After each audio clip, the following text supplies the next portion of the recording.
As Powell spoke, U.S. stocks tumbled and the consumer price index has already increased 2.4% since last March. Here in Kentucky, some people already well into their retirement are worried about the rising costs. And WKYT's Carly Hogston introduces us to a 79-year-old man who is stepping out of his retirement to try to make ends meet. Well, the grocery stores have doubled. That's a big impact right there. This, plus the increasing cost of car insurance, is what made Berea resident Eldon Campbell start to think about ways to make money. His retirement check wasn't enough to pay the bills, so now he's starting to combat the inflation by going back to an old hobby of his, mowing lawns.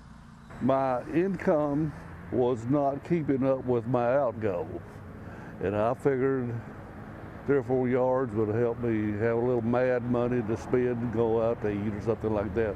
He hopes this new mowing endeavor will get him some extra cash, but will also keep him in good health. Since he retired 14 years ago, he's had a widowmaker heart attack and 5 bypasses, so now he's making his health a priority. I am lucky that I'm halfway healthy. I'm not going to say that I am completely healthy. And on the mission to stay active and start mowing as much as he can, he figured out the best way to get out the news was to take the old-fashioned route and post a classified ad in his local newspaper instead of online. Have a hard time with computers because we didn't, we was not schooled in computers when we went to school like kids are nowadays. And though he hasn't got any customers yet, he's hopeful that this side job could fix the hole in his pocket that inflation has caused.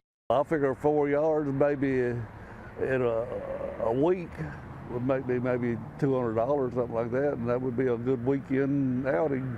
In Berea, Carly Hogston, WKYT. All right, this apparently all started with a classified ad. And to find out how you can contact Campbell for lawn care, you can visit this story in our free WKYT News app or online at WKYT.com.